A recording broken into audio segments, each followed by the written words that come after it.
অনেক গরিব মানুষ কোরবানির গোশত সংগ্রহ করে পরে বিক্রি করে দেয়, তাদেরকে কি গোশত দেওয়া যাবে?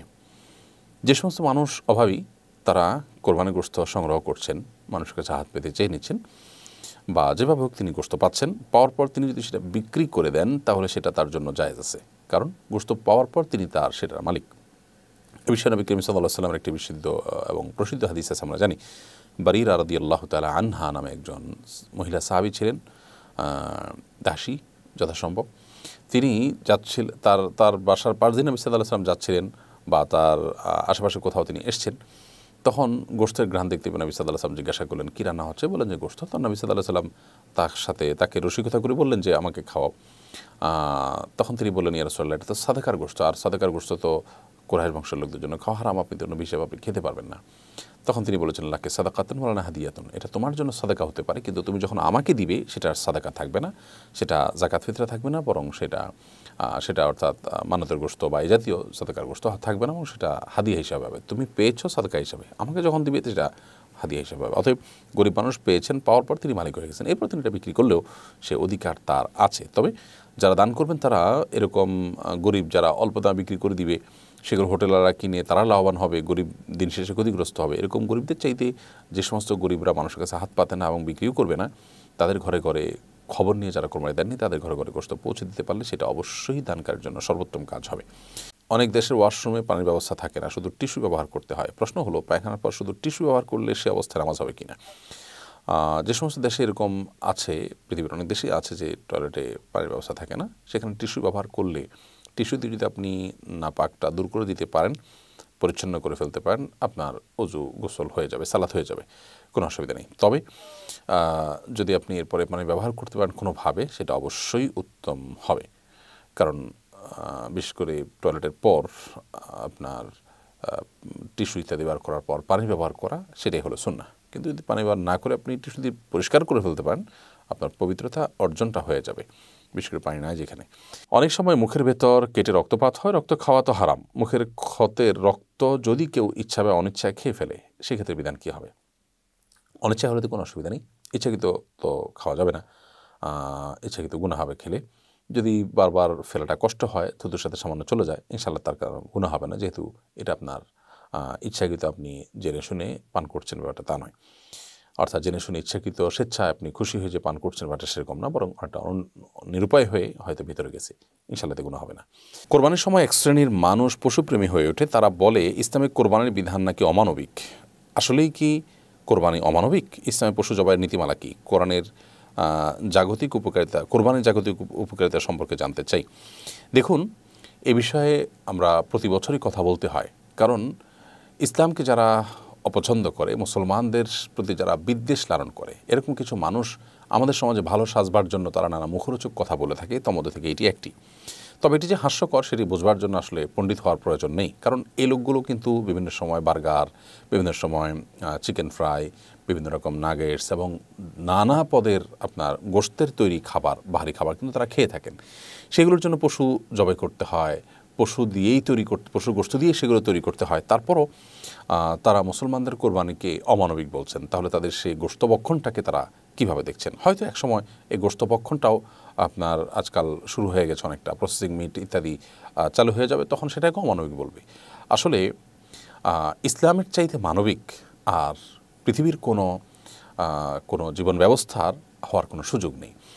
নবী করিম সাল্লাল্লাহু আলাইহি সাল্লাম পশুদের ব্যাপারে একজন মুসলমানকে কতটা দায়িত্বশীল হতে বলেছেন, যে জবাই করার সময় পর্যন্ত ছুরি ধার দিয়ে যাতে অল্প কষ্টে তাকে জবাই করা যায় সেই নির্দেশনা দিয়েছে। এমনকি রণাঙ্গনে যুদ্ধক্ষেত্রে শত্রুকে হত্যা করার প্রয়োজন হলেও সে যুদ্ধরত শত্রুকে হত্যা করতে গিয়েও নির্মমতার যেন আশ্রয় আনা হয়, নবী সাল্লাল্লাহু আলাইহি সাল্লাম কঠোরভাবে কিন্তু সে বিষয়ে নির্দেশনা দিয়েছেন, এবং সাহাবীরা অক্ষরে অক্ষরে সেটি পালন করেছেন। নবী সাল্লাল্লাহু আলাইহি সাল্লামের জীবনে একটি বারের জন্য তার ব্যথা কিন্তু ঘটেনি। অতএব আজকে যারা মুখরোচক কথা বলছেন, তাদের জন্ম, তাদের 14 গোষ্ঠীর জন্ম, তাদের এই মুখরোচক স্লোগানগুলো যারা শিখিয়েছেন, তাদেরও জন্মের, তাদের ভাবনার জগতে এই সমস্ত বিষয়গুলো উদয় হওয়ার বহু আগেই প্রিয় নবী সাল্লাল্লাহু আলাইহি সাল্লাম কিন্তু পশুর প্রতি দায়িত্বশীলতা, প্রকৃতির প্রতি দায়িত্বশীলতা এবং অন্য বিষয়গুলো সম্পর্কে আমাদেরকে তিনি সুস্পষ্ট নির্দেশনা দিয়েছেন। মুসলমান এর চাইতে মানবিকের জন্য আর কারোর হওয়ার কোনো সুযোগ নেই।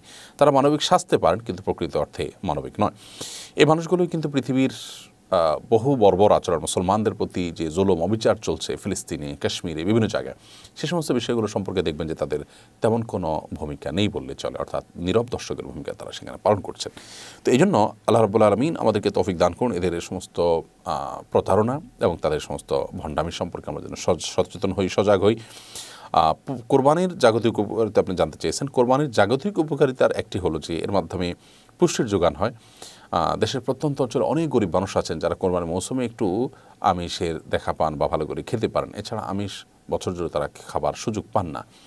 বছর জুড়ে প্রতিটা মানুষের ঘরে ঘরে আমিষ পৌঁছে দেওয়ার যে প্রয়োজনীয়তা আছে মানুষের সুস্বাস্থ্যের জন্য, সেটি কিন্তু কোরবানি পূরণ করে। কোরবানি ছাড়া অন্য কোনো মাধ্যমে এটি কিন্তু বর্তমানে বাংলাদেশের বর্তমান বাস্তবতা অন্তত পূরণ হচ্ছে না, হওয়ার কোনো সুযোগ আপাতত নেই।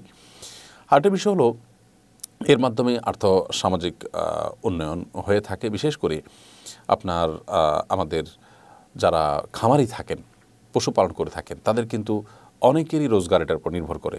গ্রামাঞ্চলে অনেক দরিদ্র ফ্যামিলি আছে যারা একটা দুইটা ছাগল কিংবা এক দুটা গরুর বাছুর পেলে সেগুলোকে বড় করে কোরবানির মৌসুমে বিক্রি করে তাদের সংসারের খরচ তারা নির্বাহ করে থাকেন। তার মানে এর মাধ্যমে খামারিদের উপকার হয়ে থাকে, এর মাধ্যমে গরিব মানুষদের পুষ্টির যোগান হয়ে থাকে এবং আরও বহুবিধ উপকারিতা এর মাধ্যমে হয়ে থাকে। অর্থনৈতিকভাবে যখন বিশ্লেষণ করবেন সংশ্লিষ্ট বিষয় বিশেষজ্ঞগণ, তখন নিশ্চয়ই এর আরও বহুবিধ উপকারিতা তারা দেখাতে পারবেন। কারণ এর মাধ্যমে দেশের যে পরিমাণ আর্থিক লেনদেন হয় তাতে অবশ্যই দেশের অর্থনীতিতে তার ইতিবাচক প্রভাব পড়ে। এর বাইরেও এর রয়েছে আরও নানাবিধ উপকারিতা। আল্লাহ রাব্বুল আলামিন আমাদেরকে কোরবানির এই যথার্থতার উপকারিতা আমাদেরকে বোঝার তৌফিক দান করুন। গোশত ওজন করে কোরবানির পশু ক্রয় করা যাবে কিনা? আজকাল অনেকেই এটা করছেন যে লাইভ ওজন দেখে কোরবানির পশু অনলাইনে এটা দেখে কিংবা অফলাইনে এটা দেখে কেনাবেচা করছেন, যে পাল্লার উপরে গরুকে তোলা হচ্ছে, গরুর বর্তমান ওজন কত, সে অনুপাতে কেজি প্রতি এত পড়বে, এভাবে কেনাবেচা হয়। এটা সাধারণত গরুর যে মূল্য সেটার ন্যায্যতা নিশ্চিত করবার জন্য করা হয়। কারণ কোরবানির পশু বছরে একবার ক্রয় করা হয়। যারা ক্রয় করেন তারা এটাতে খুব বেশি এক্সপার্ট না হওয়ার কারণে, অর্থাৎ পশু সম্পর্কে খুব বেশি এক্সপার্ট না হওয়ার কারণে তারা ঠকে যাচ্ছেন কিনা, মানে অর্থাৎ কম দামে বেশি দামে আপনার তুলনামূলক আপনার ছোট গরু বা ছাগল কিনে ফেলছেন কিনা, তো সেটিকে সেই সন্দেহ, সেই সংশয়, সেই দ্বিধা দূর করবার জন্য যদি এরকম লাইভ ওজনের বিষয়টি আনা হয় এবং এটা দেখে করা হয়, ক্রয় করা হয়, তাতে কোনো অসুবিধা নেই ইনশাআল্লাহ তাআলা। তবে অতিরিক্ত কেজির হিসাব করাকরি করা যে হ্যাঁ আমার লাভ হলো না লস হলো, বিশেষ করে কেনার পরে এটা করা অত্যন্ত গর্হিত কাজ। কেনার পরে এটার লাভ লস হিসাব করা একদমই বোকামি। কারণ আপনি যে টাকা দিয়ে কিনেছেন পুরোটা সব পাবেন। আপনি একটা গরুর দাম ছিল 1 লক্ষ টাকা, আপনি কিনেছেন 1,20,000 টাকায়। 20,000 টাকা আপনি বেশি দিয়ে কিনেছেন এটা বাজার মূল্যের চাইতে। এই জন্য আল্লাহ তাআলা আপনাকে সব কিন্তু 1 লক্ষ টাকার দিবেন না, 1,20,000 টাকার দিবেন। অতএব কেনার পর আপনার এটা নিয়ে আর ক্যালকুলেশন করা এবং কত কেজি হলো না হলো, আমার লস হলো লাভ হলো, এরকম হিসাব নিকাশ করা অবশ্যই কোরবানির যে প্রাণ সেটিকে নষ্ট করে, কোরবানির উদ্দেশ্যকে ব্যাহত করে। বাকি আপনি যখন কিনতে যাচ্ছেন বাজারে, তখন আপনার ন্যায্যতা নিশ্চিত করবার জন্য এরকম লাইভ ওজন দেখে আপনি কিনলেন, তাতে কোনো অসুবিধা নেই ইনশাআল্লাহ তাআলা। নবী করিম সাল্লাল্লাহু আলাইহি ওয়াসাল্লামের পক্ষ থেকে কোরবানি করা যাবে? নবী করিম সাল্লাল্লাহু আলাইহি ওয়াসাল্লামের পক্ষ থেকে কোরবানি করতে পারেন। নবী সাল্লাল্লাহু আলাইহি ওয়াসাল্লামের পরে আলী রাদিয়াল্লাহু তাআলা কোরবানি করেছিলেন তার তরফ থেকে, এবং পূর্বের পুরুষদের জন্য নবী সাল্লাল্লাহু আলাইহি ওয়াসাল্লাম পুরুষদেরকে কোরবানিতে শামিল করেছেন। অতএব নবী সাল্লাল্লাহু আলাইহি ওয়াসাল্লামের পক্ষ থেকে কেউ চাইলে কোরবানি করতে পারেন এবং সেই কোরবানি গোশত নিজের কোরবানি গোশতের মতো করে খেতে পারেন। মান্যত যদি থাকে কোরবানি, সেটার গোশত খেতে পারবেন না, পুরোটা দান করে দিতে হবে।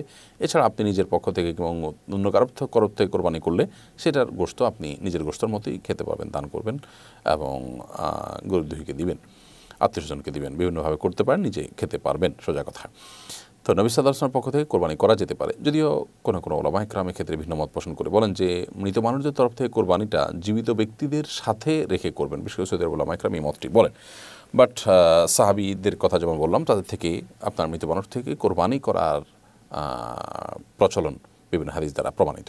বিদেশে অবস্থানরত ব্যক্তির অন্যত্র কোরবানি করার বিধান কি? বিদেশে যিনি অবস্থান করছেন তিনি যদি সেখানে কোরবানি করার মতো পরিবেশ না থাকে, তিনি অন্যত্র কোরবানি করতে পারেন। কোরবানি করার ক্ষেত্রে আমাদের উদ্দেশ্য থাকতে হবে আল্লাহর সন্তুষ্টি, নবী সাল্লাল্লাহু আলাইহি ওয়াসাল্লামের সুন্নাহ নির্দেশনা পালন। এটা গোশত খাওয়ার উদ্দেশ্যে যেন না হয়, সেদিকটা আমাদেরকে অবশ্যই খেয়াল রাখতে হবে।